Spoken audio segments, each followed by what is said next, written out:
Bienvenue si vous nous rejoignez maintenant dans Direct d'ici. Aujourd'hui, c'est une émission consacrée à une personnalité de la région, de l'Argentière, mais qui a rejailli sur toutes les Hautes-Alpes et les Alpes du Sud par son travail et puis surtout par le travail qu'il a fait pour transmettre son savoir. C'est Louis Curino, compagnon du devoir. Est-ce que ça fait d'abord comme présentation? Reçu en 1946, à la renaissance du compagnonnage. Juste hier, hein, 46. Oui, fait partie des jeunes. 87 ans, toujours la forme, peut-être. Ça va. La possibilité de crapahuter, non? Oui, quand je monte, ça va, mais quand je descends, les genoux, ils grippent. Eh oui, à force d'en avoir fait des descentes, voilà. C'est le plus difficile, hein, en montagne, comme tout le monde le sait. Voilà. Alors, voilà, on va continuer à parler avec vous du bois, on va parler également de l'Argentière, hein, cette ville très atypique dans notre région. Hein. C'est l'une des rares cités industrielles, qui l'est plus vraiment tout en étant un peu. Ben non, c'est fini, mais enfin, il y a les vestiges. Il y a une belle histoire à l'Argentière pour ceux qui ne connaîtraient pas vraiment profiter là, des week-ends, des beaux jours pour aller visiter les mines d'argent, etc. Et, s'il le permet, vous pourrez contacter Louis Curino pour aller visiter son musée des outils du menuisier qui est magnifique. Alors, voilà, les outils, c'est toute une histoire. Vous en avez fait un musée, vous en avez fait un livre aussi, Le travail du bois avant la mécanisation, et puis aussi un petit film. Dont on va voir un extrait, bientôt nos téléspectateurs le verront en entier sur DC TV, de l'outil à main aux premières machines, c'est-à-dire d'une époque à l'autre quasiment, c'est ça, hein? Oui, la fonte dans les machines est arrivée vers 1890, 1890-2000. Mais avant, les machines avaient tous les bâtis en bois. Il y avait une liaison très étroite entre le menuisier qui faisait sa machine et le forgeron et le mécanicien. Ils travaillaient donc de pair. Alors j'ai toute une collection de machines à bois en bois qui étonne beaucoup les gens. Beaucoup ne savaient pas que ça existait, mais pourtant il s'est fait des œuvres. Et bien, on travaillait sur des machines en bois. Moi, je les ai encore vues tourner, j'en ai encore vu tourner, et c'est pour ça que j'ai fait un peu toute la France pour avoir cette collection. Et j'ai une très belle collection de ces machines en bois qui étaient faites par le menuisier et qui étaient pensées. Il ne devait pas dormir toutes les nuits. De nos jours, le système scolaire fait que ceux qui laissent plus de place à l'esprit qu'au travail manuel prennent des directions, et puis les autres a priori des directions plus terre à terre. À une époque, cette séparation par la formation scolaire n'existait pas vraiment. Et ça veut dire qu'on avait des gens, peut-être dont vous, qui auraient aussi bien pu aller dans des carrières intellectuelles, si je puis dire, que dans ce travail. Et finalement, on a eu des gens assez merveilleux parce que le hasard du parcours scolaire, de la formation, faisait qu'on retrouvait des gens qui avaient autant de capacités de leur main que de l'esprit, non? Absolument. Passer le certificat d'études à 13 ans, au mois de juillet, et le 1er octobre, on rentrait en apprentissage. Ah oui. Il n'y avait que le fils du notaire ou le fils du docteur et tout qui continuait. Mais il n'y avait pas de CEG, il n'y avait rien du tout. C'était fini.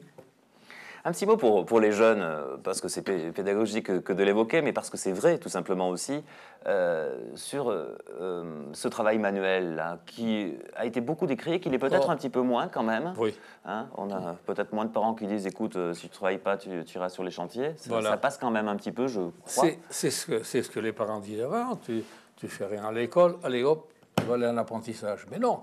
Moi, je dis qu'un jeune qui va en apprentissage, il a autant de mérite que le jeune qui prend sa voiture pour aller à la faculté de droit à Grenoble. Ouais. Et en plus, il y a du boulot derrière lui. Et là, il y a du boulot, parce que même avec nos machines informatiques, quand il faudra retoucher une porte, il faudra avoir le rabot à la main, et puis s'en servir et faire les copeaux. Et puis on se réalise dans ce travail. Hein? Mais absolument, absolument. Et puis on est obligé de penser pour que la pensée, elle vienne dans ses mains. Ça me donne l'occasion, pardon, c'est rarissime, mais d'un petit clin d'œil familial, parce qu'effectivement, dans tous ces métiers, voilà, quand la journée est terminée, on se retourne, on regarde et on voit ce que l'on a fait, quoi. C'est du concret. C'est toujours ce que je dis aux jeunes.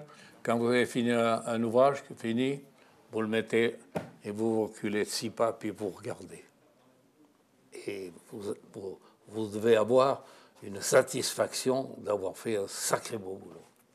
Alors on va regarder justement, nous aussi, avec nos amis téléspectateurs des Alpes du Sud, un extrait de ce film qui, malheureusement c'est qu'un extrait, mais qui raconte l'histoire des outils, des premiers outils jusqu'aux premières machines.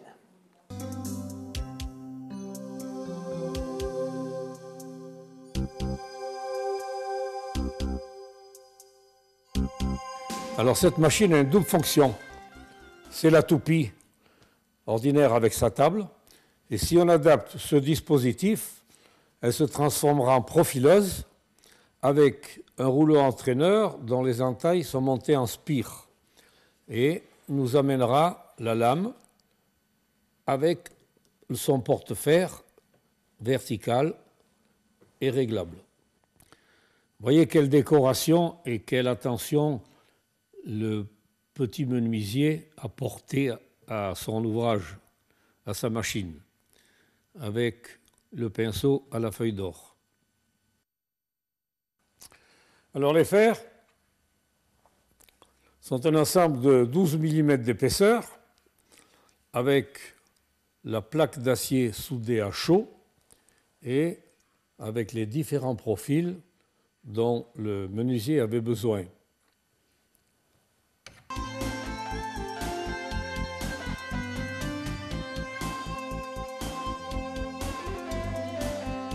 Alors une magnifique serruban, un volant de 50 en haut, un volant de 80 en bas. Alors le menuisier qui a fait ça, il l'a fait pour pouvoir gagner de la largeur sur le sillage. Elle est actionnée à pédale. Le volant en bas est lesté de plomb pour gagner de l'inertie, n'est-ce pas? Et tout est monté sur des paliers bois.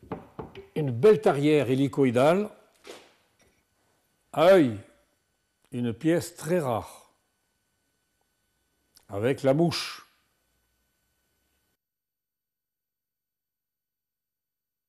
Alors la bise aiguë du charpentier, qui comporte d'un côté le ciseau et de l'autre côté le bédane, qui servait à finir les mortaises, à faire les embrèvements, à faire une multitude de travaux.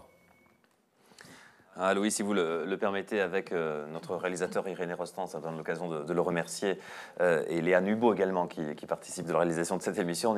On ira faire un petit tour avec nos caméras dans ce musée. Alors, n'oubliez pas que c'est comme chez le coiffeur, il faut prendre rendez-vous. Ah, ça, je peux imaginer. Il faut pas... Et puis, il faut prendre un peu de temps. Hein. Ouais, faut avoir son temps. Tiens, cette notion du temps, on y revient régulièrement avec quelques-uns de nos invités qui ont eu un peu un parcours de vie. Il y a le moment de l'urgence, le moment où, comme quand vous tenez l'entreprise, là, il faut aller de tous côtés, gérer la paperasse. C'est pas forcément le moment le plus plaisant. Mais il y a le paramètre du temps.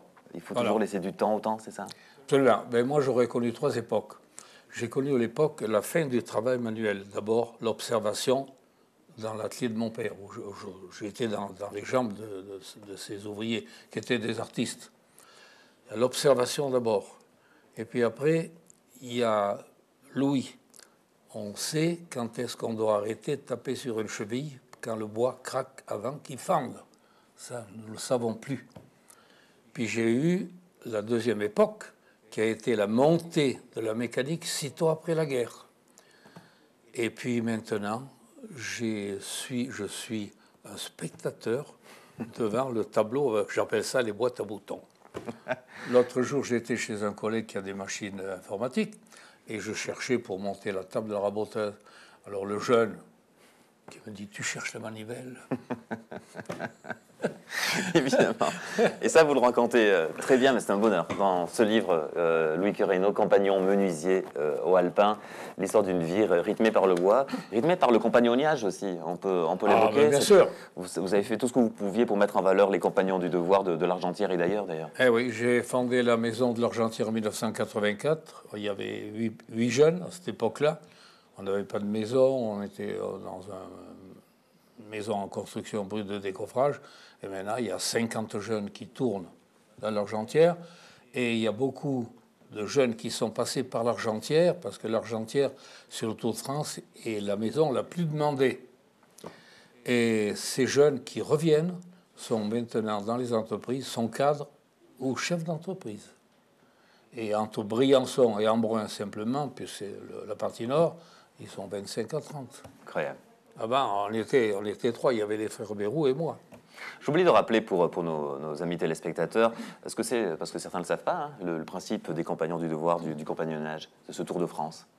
C'est quoi le principe, pour le rappeler un petit peu? Ah ben, en 2 mots, tout a changé. Hein. Moi, je fais partie de la génération qui faisait vraiment le Tour de France, c'est ça? Oui, l'arrière-garde. Mais c'est des gens, et puis moi, je félicite les jeunes qui arrivent au bout. qui roule pendant 7, 8, 9 ans.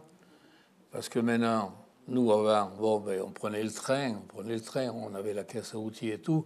Maintenant, ils ont levé le TT, ils ont levé l'autre course, ils ont la moto, la voiture, et après, ils ont la copine. Et ils arrivent à tenir des années, et ils arrivent à être reçus compagnons. Moi, je les salue.